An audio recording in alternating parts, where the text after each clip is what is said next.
Welcome to Martial Arts Heritage Archive, where we dig beneath the surface of tradition, myth, and spectacle to find what really works in combat. If you want to train smarter, speak with confidence, and understand the lineage of every move you throw, subscribe and help us grow the archive. Today, we're breaking down the most effective martial arts techniques, the ones that show up across styles, cultures, and centuries. They may look different depending on the art, but they all do the same thing. They work. Because when you strip away the stylistic flourishes, rituals, and uniforms, certain techniques just keep reappearing. In traditional schools, in MMA gyms, in old manuscripts, in self-defense scenarios. Why? Because they work. Let's look at the techniques that survived, not because of tradition, but because of results. 1. The jab. We start with the jab, possibly the most underappreciated but essential technique in all of striking. Whether you're boxing, kickboxing, practicing karate, or even sparring with point-style footwork, the jab is always there. It's your rangefinder, your pace setter, your constant threat. In boxing, the jab controls distance. It disrupts rhythm. It opens up power shots. In kung fu styles like Wing Chun, it appears as the straight punch, center-line focused and rapid. In fencing, the thrust serves a similar role, the fastest, most direct line to the target. What do they all have in common? Efficiency, minimal movement, constant pressure. You can win entire rounds with nothing but a jab. It's not flashy, but that's the point. It just works. 2. The low kick. From the jab, we go down the body to the leg-destroying, balance-breaking low kick. Popularized in modern combat sports by Muay Thai, the low kick has now been fully adopted in MMA and even modified into various karate competitions. It's a brutal, efficient weapon. It targets the thigh, particularly the quadriceps and the perineal nerve, making the opponent's movement unstable. Over time, it kills their power, their ability to step in or retreat. But the low kick isn't new. In some older kung fu and silat styles, leg sweeps and shin attacks served similar functions. What Muay Thai gave us was the refined mechanics, the full hip rotation, the shin as a blade. In every striking-based fight, you'll see it.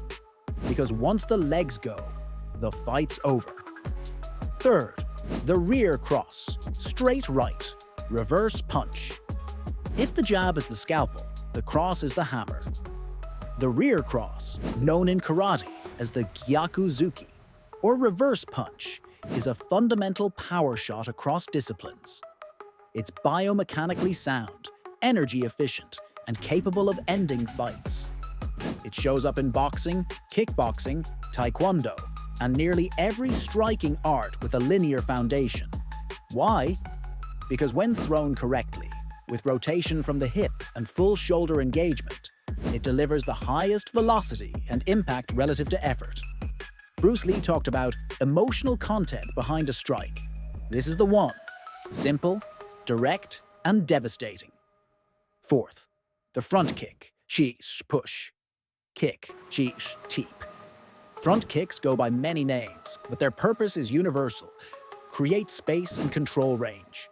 The karate me-geri, the taekwondo apchagi, the Muay Thai teep, they all do the same thing. They disrupt, reset, and punish anyone who charges in blindly. Unlike roundhouse kicks, front kicks are harder to see coming and easier to land from a safe distance. In MMA, fighters use them to keep opponents at bay or to set up counters. In self-defense, a well-placed push kick can end a confrontation before it starts. What makes it so valuable across arts? Simplicity. A straight-line thrust using the strongest part of your leg. And anyone can learn it. 5. The double leg takedown. From striking to grappling, no technique is more commonly seen and feared than the double leg takedown. Originating in wrestling but now used in judo, Brazilian jiu-jitsu, sambo, and MMA, The double leg is a high percentage entry that shifts the fight from standing to the ground. Lower your level, drive through the hips, control the legs, and boom, your opponent's on the mat. It's fast, it's powerful, and it neutralizes even elite strikers. The double leg shows us something important. The best techniques don't look good. They work good. 6. The guard and hip escape. Once you're on the ground, survival depends on a concept pioneered by jiu-jitsu and adopted across grappling systems: the guard.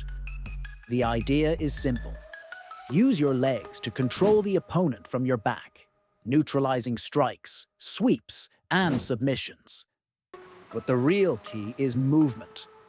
Enter the hip escape, also known as shrimping. This motion allows you to create space, recover guard, or return to your feet. It's fundamental. It appears in every serious grappling art. Why? Because without it, you're stuck. With it, you can recover, reset, and even submit. 7. The clinch and dirty boxing. The clinch is where striking meets grappling, and it's one of the least understood but most effective positions in real fighting. In Muay Thai, the plum clinch delivers knees and elbows like a meat grinder. In Greco-Roman wrestling, upper body control dictates the entire match. In MMA, the clinch is where fights are won against the cage. And in street encounters, it's where most fights end. Up close, wild, chaotic.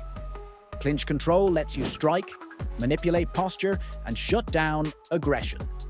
Dirty boxing, punches from inside the clinch, isn't flashy, but it's brutally effective and it's everywhere in modern combat. 8. The overhand right haymaker. It might surprise you, but the overhand right, the so-called brawler's punch, is actually a staple in MMA and boxing alike. Why? Because it arcs over a jab, it punishes head movement, and it lands hard. Fighters like Fedor Emelianenko made careers on this single strike. It's not elegant, but it works. And when delivered with timing and setup, it's deadly. Across styles, from bare-knuckle boxing to modern MMA, this punch endures because it's one of the few ways to generate massive power from a compact space. 9. The elbow rare in traditional Western boxing. The elbow is a king in Muay Thai and street-level self-defense. It's short-range, devastating, and can cut or knock out an opponent instantly. The elbow doesn't need wind-up. It doesn't need gloves, and it thrives in the clinch or chaos. You'll find elbow variations in Kung Fu, Silat, Muay Thai, and Filipino martial arts. It's a close-range equalizer and one of the most dangerous tools in any striker's arsenal. 10. What these techniques all share. Here's the real secret. These techniques aren't tied to a uniform or a belt system. They're tools. And they survived because they've been pressure tested in everything from dojo sparring to full contact fights. They all share these traits: efficiency, adaptability, biomechanical soundness, cross-style representation. Bruce Lee was right. The best technique is no technique. Or, put differently, the best techniques are the ones you use under pressure without thinking. These techniques become universal not because of cultural exchange, but because of utility. Human bodies are wired the same way, so the most useful movements will always rise to the top. Closing. So what makes a technique effective? Not tradition, not theory, but results. These are the moves that show up across centuries, styles, and fight types. Whether you're on a mat, in a cage, or on the street, these are the techniques that keep working. If you want to train deeper, not just flashier, this is Martial Arts Heritage Archive. Subscribe and help us preserve the techniques that survived, not because they were beautiful, but because they were brutal, simple, and proven. And remember, the most dangerous move is the one you've practiced 10,000 times. Start there